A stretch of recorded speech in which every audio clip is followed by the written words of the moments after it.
This is a beer. I am very reluctant to use the word beer review because it makes it sound like I'm going to break down the beer and talk about how good it is and how great it's not and if you should drink it and if you shouldn't. Blah, blah, blah. That is not what I do here. Hey, it's Uncle Frank, Team Beer Guts, and Hop on Two Wheels, the video portion of the podcast.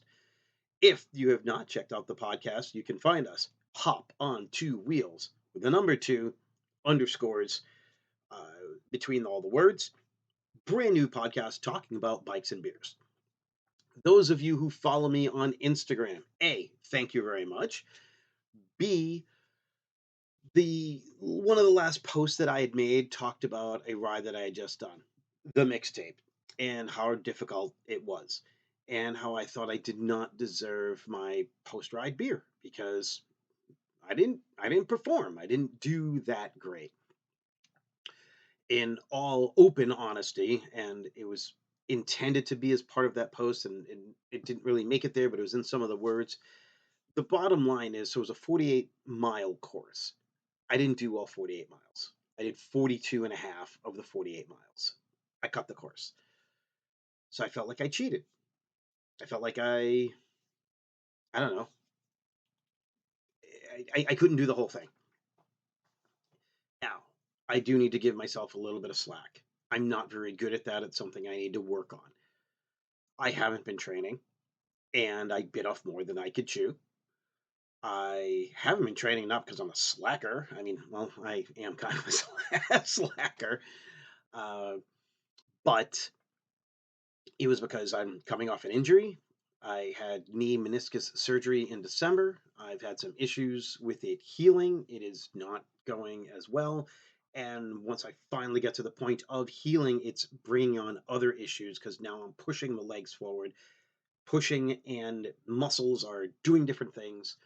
And now I'm getting the fatigue, I'm getting the bone on bone, I'm getting all those things that go along with having 55-year-old knees with 20 years or 20 plus years of BMX racing before even doing all this gravel riding and racing. So I'm not in the best shape. I wanted to do this race. I signed up for it and I said, you know what? This here's where I'm going to figure out where I'm at. At mile 25, 26, the rest stop came up and I was like, all right, I think I got more in the tank. I just don't know how much more. I don't think I have 20 miles more in the legs to get to the end. So I go, I know I had more than 26, but then if I'm stuck there, and I had already been cramping before I even got to that spot, and I typically do not cramp. I cramped last year at Muddy Onion. I cramped probably 5 years prior to that at one of the bike MS rides. I don't cramp. And it's a very weird, unique thing. Figured out how to pedal my way through the cramps. But anyway, so I get there and I get to the rest stop. And I'm like, all right, I think I still got some in me. And then I saw people leaving and I didn't.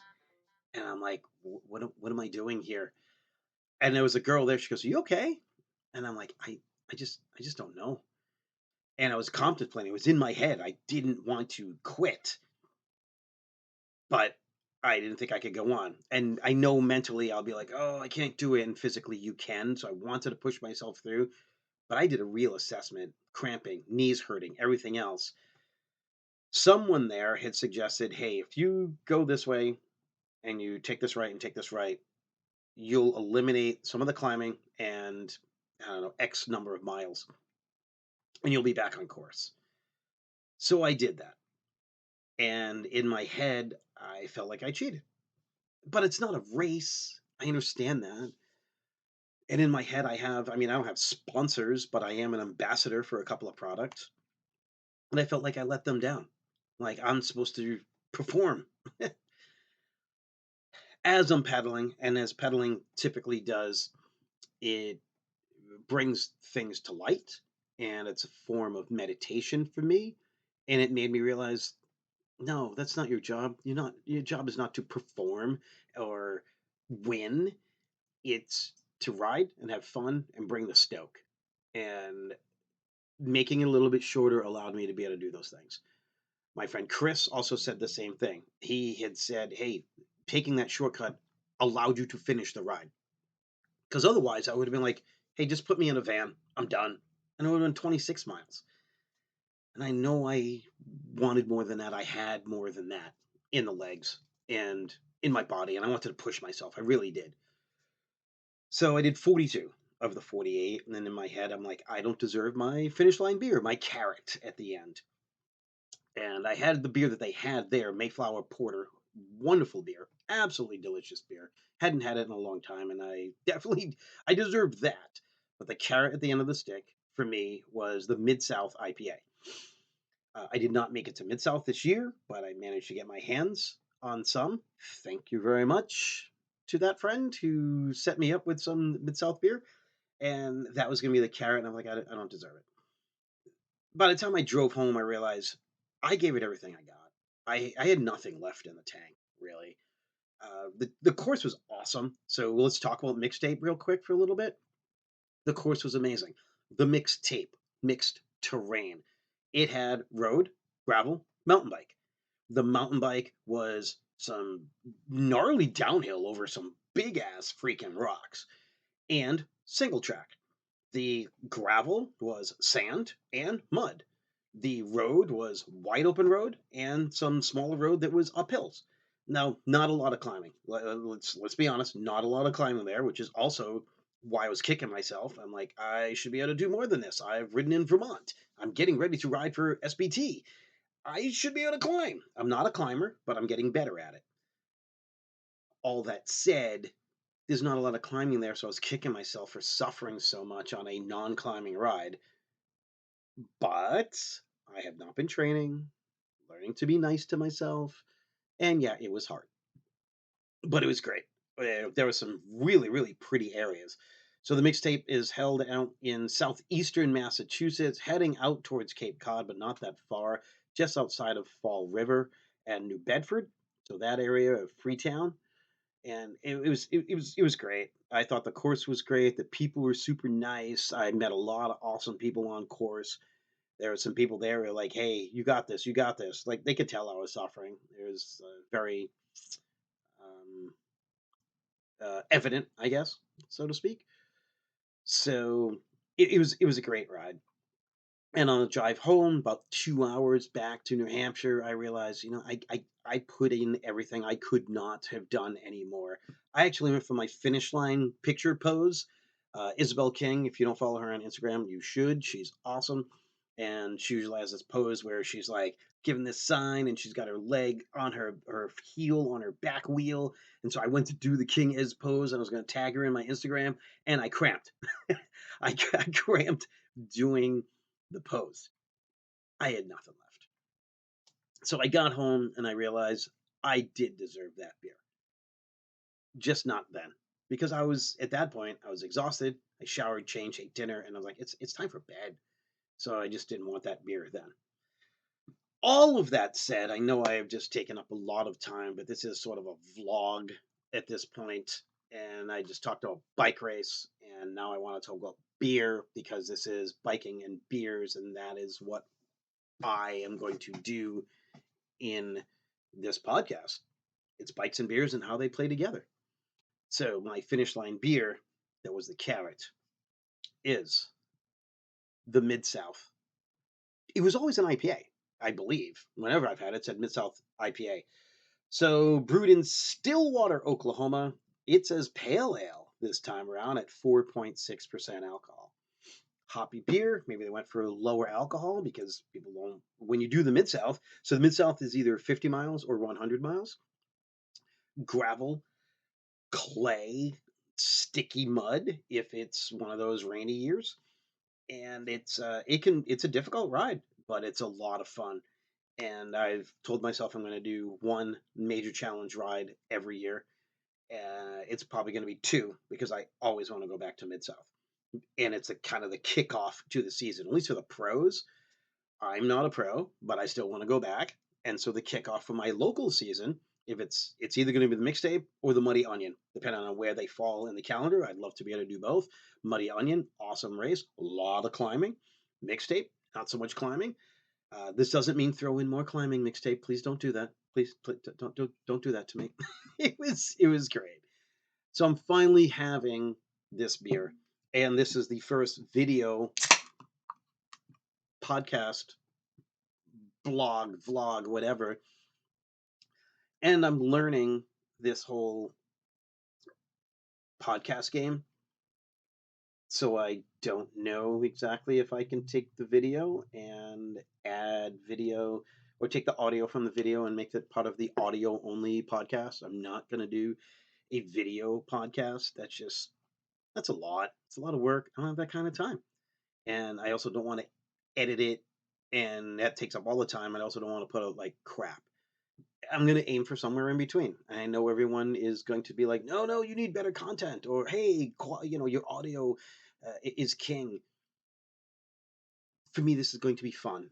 It's a way for me to be able to get out the things that I know and that I love. I love bike riding. I love beer.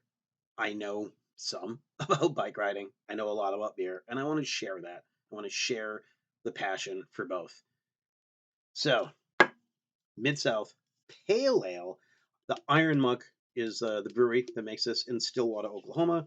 Also, where District Bicycles is located, which is the hub and where they start the Mid South ride. It's always held early in the year. Let's call it March, April. So, Pale Ale, 4.6%. It does not say anything else about it other than brewed and canned at Iron Monk Brewing, blah, in Stillwater, Oklahoma, which I've been to. Super cool spot. And what do we got? Super pale in color, a little bit lighter color than I've had in years past. I feel like it's been more of an amber color before. This is very light, a slight haze to it, but not a hazy beer. This is not a New England IPA. This is more of, say, chill haze. Chill haze happens because there's natural proteins in the beer, and when it gets cold, you can get some of that. So it's not bright, bright clear. It also depends on what they do for filtration, whether they're filtering using a centrifuge or just letting it sit in time so you will get some of this. And that's perfectly fine by me. Ooh, nice aroma of crackers, hops, but light hoppy. Not your big, say, New England hops of, say, your Matoika and your Mosaic and things like that. Lemongrass, Cascade. It might just be traditional Cascade hops in here.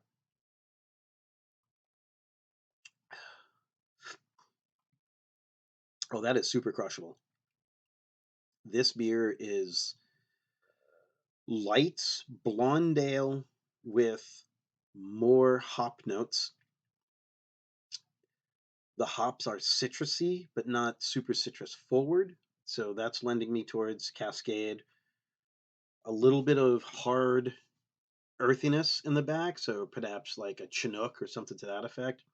One of the things I did learn as a beer judge is don't tell people what they put in their beer. Oh, you made this with Chinook and you probably fermented it. Blah blah. Don't say that. Don't do that. So I'm not going to do that. I'm just guessing as far as some of the flavors that are there. So if you're familiar with Chinook and Cascade hops, you have an idea of what the flavor profile of this beer will be.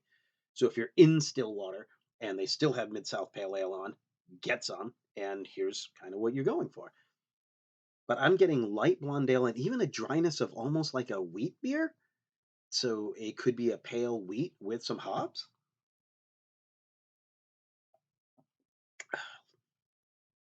Second sip kind of coats down, and I get some lemony character.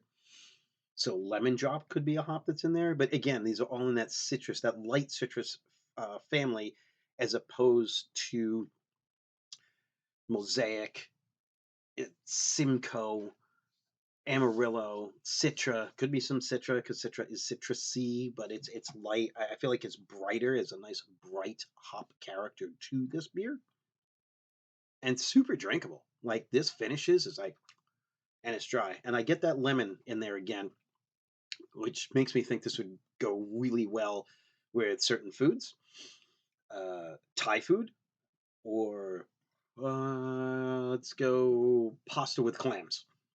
You know, that type of thing, like a white sauce on your pasta is really good with lemony beers. And but I feel like Thai food would be really good. Spicy noodles, something to that effect. Drunken noodle from a like Thai food. Yeah, yeah. This is really nice. I'm digging this. Again, thank you, TK, for setting me up. I super appreciate it, and I'm glad I worked my ass off in order to feel like I earned this beer and deserved this beer. And that's a hashtag I used to use all the time is earn your beer. And I feel like you should. Like go out, do the hard work. And when you do the hard work, you can enjoy your beverage afterwards. So that is beer review and a slight review of the mixtape Gravel Ride. And if this is part of a bigger podcast, let's say there's an interview in the middle. Well, I'm interviewing myself and I'm talking about this beer. A little strange, a little weird, a little quirky, but that is me in a nutshell. So I will end it with that. This will be up on YouTube for those who are listening to the podcast portion and just seeing it online, or just hearing it and want to find it online. Team Beer Guts right now is the YouTube channel. I will be changing it over to reflect the podcast itself name, but right now it is still under Team Beer Guts. Guts is with a Z, by the way, so to be completely different. And I'll attach that down below. You should be able to have a link there. And Instagram, Team Beer Guts, again with a Z, underscore between the words. And you can see the different silly things that I have been up to. The next ride will be possibly Muddy Onion. I am going for a knee evaluation later this week, and we'll see what they say about my knee and what else we can do to get me back on track 100%. So I did suffer through that ride. 42 miles was hard.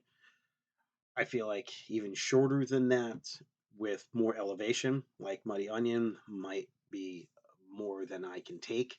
But I do want to get to that point because I also have Bike MS, which is why I started all these bike rides, was for Bike MS, and I'm doing my 18th year for Bike MS, raising money in the fight against multiple sclerosis.